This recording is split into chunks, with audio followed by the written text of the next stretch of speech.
ఇక ఇవాల్టి big update ఏంటంటే వార్లో ఇరాన్ అమెరికా ఇజ్రాయిల్ యుద్ధం భారత్కు అతి సమీపంలో జరిగింది. రెండవ ప్రపంచ యుద్ధం తర్వాత ఒక అరుదైన ఘటన ఇవాళ ఈ యుద్ధంలో చోటు చేసుకుంది. హిందూ మహాసముద్రంలో శ్రీలంక తీరంలో మన భారత్కు దగ్గరలో ఇరాన్ యుద్ధ నౌకపై దాడి తీవ్ర కలకలం రేగింది. ఈ దాడిలో నౌకలో ఉన్న 82 మంది ఇరానియన్లు ప్రాణాలు కోల్పోయారు. 78 మందికి తీవ్ర గాయాలయ్యాయి. ఆ గాయపడ్డ వాళ్లను శ్రీలంక నేవీ రక్షించి ఆసుపత్రికి తరలించింది. సబ్మెరైన్ నుంచి ఐరిస్ డెనా నౌకపై దాడి జరిగింది. విశాఖలో జరిగిన మిలన్ విన్యాసాల్లో పాల్గొన్న తర్వాత ఈ నౌక తిరుగు ప్రయాణం అయింది. ఆ టైంలో ఈ నౌకపై దాడి చేసింది అమెరికా. టార్పెడో మిసైల్ని సబ్మెరైన్ నుంచి ప్రయోగించడంతో ఈ నౌకలో పేలుడు జరిగింది. అంతర్జాతీయ జలాల్లో తమను ఎవరు ఏం చెయ్యరన్న ఆలోచనతో ధైర్యంతో ఇరాన్ నౌక ముందుకు వెళ్ళినట్టుగా తెలుస్తోంది. కానీ ఊహించని రీతిలో సబ్మెరైన్ నుంచి టార్పెడోను అమెరికా ప్రయోగించింది.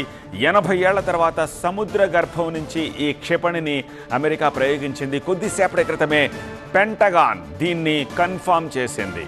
శ్రీలంక తీరంలోని గాలే దగ్గర ఈ ఘటన చోటు చేసుకుంది. శ్రీలంక తీరంలో ఇరాన్ యుద్ధ నౌకను తామే పేల్చేసినట్టుగా అమెరికా ప్రకటించింది. అంతర్జాతీయ జలాల్లో ఇరాన్ నౌకను జలాంతర్గామితో పేల్చేశామని అమెరికా రక్షణ శాఖ మంత్రి పీటర్ హెగ్సెత్ ప్రకటించారు.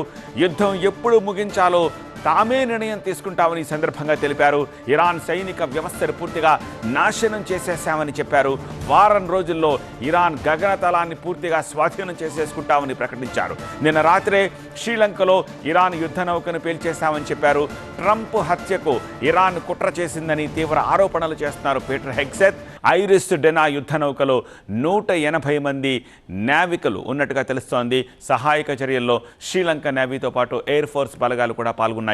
ఈ దాడిలో చనిపోయిన ఇరాన్ నావికుల మృతదేహాలను శ్రీలంక నేవీ తరలించింది. భారీ పేలుడు తర్వాత ఈ నౌక సముద్ర గర్భంలో కలిసిపోయింది. కొద్ది రోజుల క్రితం వైజాగ్లో జరిగిన ఇంటర్నేషనల్ ఫ్లీట్ రివ్యూలో కూడా ఈ నౌక పాల్గొంది. ఈ నెల మిలన్ విన్యాసాల్లో కూడా పాల్గొంది. ఈ నెల 21 నుంచి 25 వరకు ఆ కార్యక్రమం జరిగింది. ఇప్పుడు తిరిగి అంతర్జాతీయ జలాల్లోనే ఉన్నాం కదా అనే ధీమాతోటి ఇరాన్ వైపు ప్రయాణం చేస్తుండగా విషయం తెలుసుకున్న అమెరికా నిర్దాక్షిణ్యంగా సబ్మెరైన్ ద్వారా ఆ నౌకను పేల్చేసి 100 మంది దాకా చనిపోయేలా చేసింది.